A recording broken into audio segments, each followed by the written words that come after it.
Olá, pessoal. Meu nome é Raíssa, sou professora de Química, Física e Matemática e hoje a gente vai falar um pouquinho sobre teorias atômicas. Teorias atômicas é uma matéria que se enquadra tanto em Química quanto em Física, mas essa vai ser uma aula mais voltada para a Física, tudo bem? Vamos lá. Bem, teorias atômicas a gente sempre lembra de átomo, e o átomo ele é muito conhecido como tem esse exemplo aqui atrás da minha cabecinha, né? E a gente consegue entender já o que ele pode ser e o que não pode. Bem, o átomo ele foi uma construção histórica. Então a gente começou lá antes de Cristo, a gente tinha os alquimistas, e os alquimistas eles faziam experimentos variados. Os primeiros alquimistas que mostraram uma teoria atômica foram Demócrito e Leucipo, como vocês podem ver aqui, certo? Demócrito e Leucipo eles falaram que a matéria era formada por átomos, então ela não era mais contínua, ou seja, ela era formada por uma coisa menor do que o que você via. E eles se agrupavam por similaridade. Como assim, professora? Se o objeto fosse azul, os átomos eram azuis e todos os átomos azuis eles se juntavam. Se os objetos fossem triangulares, os átomos também seriam triangulares. Então, o objeto é triangular porque os átomos triangulares se juntaram e formaram aquele objeto.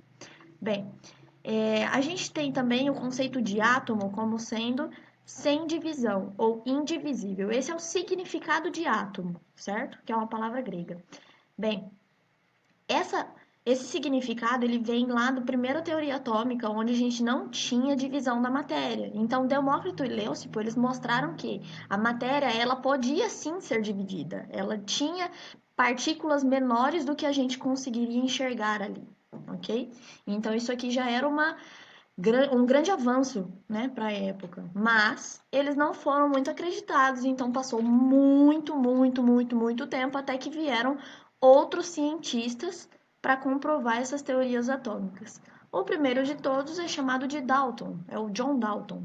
Ele falava que o átomo, lá em 1803, então vocês prestem atenção na diferença. Ali era antes de Cristo, eram os alquimistas. Aqui a gente já está em 1803, tem uma diferença muito grande aí, cronológica. Então, realmente, o pessoal deixou para lá essa questão de átomo, né? Bem, então o Dalton, ele chegou e ele reafirmou a teoria do Demócrito e do Leucipo. Ele falou: não, o átomo ele é divisível sim. A gente consegue dividir a matéria em pequenos pedaços chamados átomos. Bem, esses átomos, para o Dalton, eles eram esféricos, ou seja, em forma de círculos, né? Em 3D, no caso. Maciços, ou seja, eles não podiam ser quebrados, indivisíveis, certo? Essa teoria ficou conhecida como a teoria da bola de bilhar, porque ela se assemelha muito com uma bola de bilhar, tudo bem? Como vocês podem ver aqui embaixo.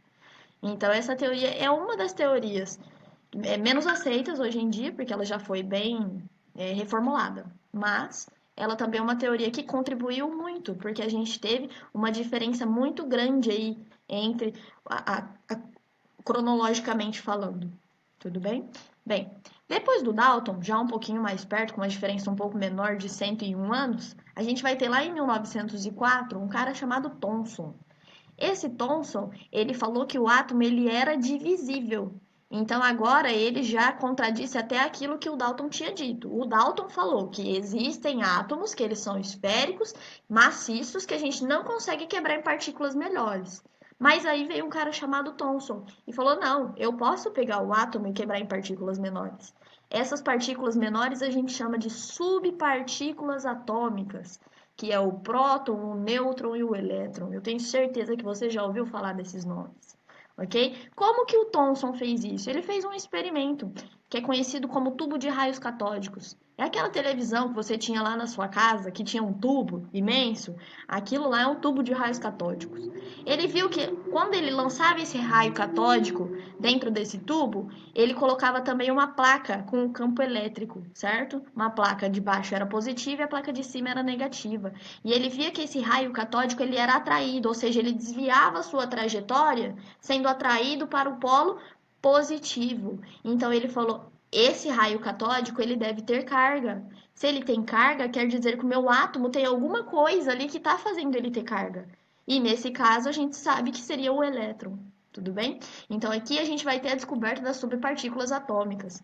Esse aqui é o modelo conhecido como modelo pudim de passas, porque ele falava que tinha uma massa certo? Que era os prótons e os nêutrons, e os elétrons eles ficavam cravejados nessa massa. Então os elétrons eles estavam ali como se fossem as passas dentro de um pudim, tudo bem? Esse então é o conhecido modelo atômico de Thomson, conhecido como pudim de passas.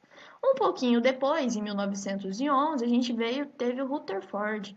Rutherford foi um dos caras que mais mudou o nosso sistema, a nossa teoria, certo, atômica. O Rutherford ele pegou a teoria do Thomson, mas ele modificou. Como que ele modificou? Ele modificou para o modelo planetário.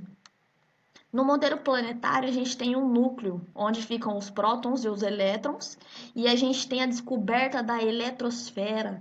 A eletrosfera é uma das maiores descobertas, tudo bem? Por quê? A gente via agora que os elétrons eles não estavam aqui junto com os prótons e os nêutrons, como o Thomson tinha falado, né? Eles não eram a passa aqui no pudim. Eles estavam numa própria região chamada de eletrosfera, e a eletrosfera ela tinha esse formato aqui de elipse porque ele parece com o modelo planetário que a gente tem. E foi assim que o Rutherford colocou. Tudo bem? Então, os elétrons, eles tinham áreas específicas aonde eles ficavam. Professora, como que ele conseguiu provar isso, pelo amor de Deus? Ele fez um experimento. Esse experimento é conhecido como experimento de Rutherford. O experimento de Rutherford é o seguinte, pessoal. Ele pegou um átomo com um núcleo muito grande e ele emitiu radiação alfa.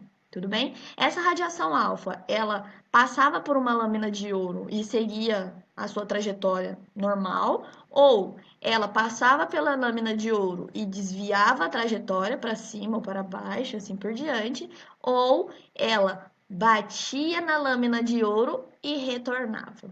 Então ele percebeu que o átomo ele não poderia ser totalmente igual, ele não poderia ter uma distribuição igualitária, certo? Por isso, ele propôs este modelo planetário, que é o modelo parecido com a gente tem o sistema solar. Ele propôs que as partículas que passavam reto, elas passavam na eletrosfera, então elas passavam longe do núcleo. Então não tinha nenhum afeto em relação à sua trajetória. Agora, as outras partículas que desviavam a trajetória, elas poderiam passar muito próximas ao núcleo, então ela também desviava, ou ela poderia bater em uma pequena parte do núcleo aqui na pontinha e acabava desviando a sua trajetória. Isso aqui é conteúdo de colisões, hein, pessoal? Física também.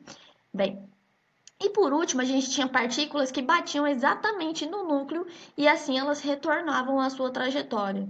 Então elas não conseguiam passar pela lâmina de ouro porque elas batiam nesse núcleo, que era um núcleo chamado de núcleo massivo, né? Que é onde a gente tem a maior concentração de massa, que são os prótons e os nêutrons, tudo bem?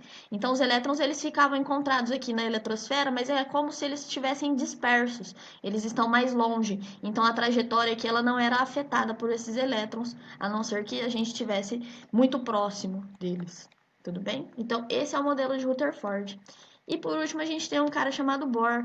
Esse Bohr, ele utilizou o modelo de Rutherford, então a gente geralmente chama, na verdade, o modelo de Bohr de Rutherford-Bohr, porque foram contribuições dos dois cientistas.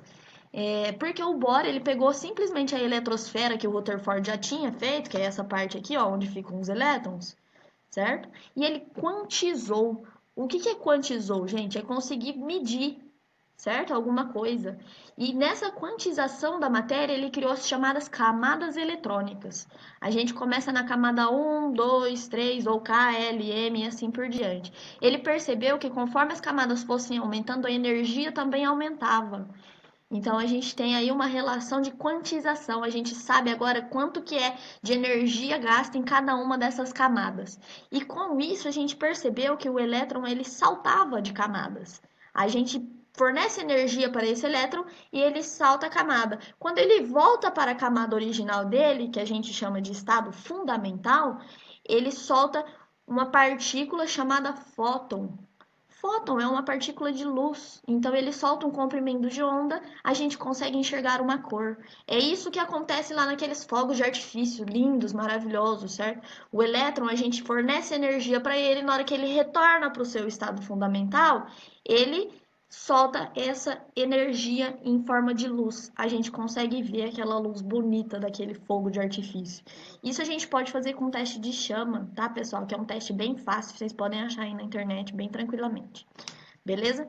Então, esses aqui, pessoal, são os principais modelos atômicos. A gente tem modelos atômicos que vieram depois de Rutherford Bohr, mas até o momento a gente vai estudar somente esses, tudo bem? O que eu quero chamar a atenção de vocês é a ordem cronológica dessas teorias atômicas. Vocês podem perceber que primeiro a gente teve um hiato muito grande, de Demócrito até Dalton. Depois de Dalton para Thomson, a gente teve um período menor. E Thomson, Rutherford e Bohr é quase junto ao mesmo tempo ali, fazendo essas teorias, já aprimorando a teoria atômica existente. Tudo bem, pessoal? É isso na aula de hoje. Qualquer dúvida, entre em contato, curtam o vídeo, se inscrevam no canal.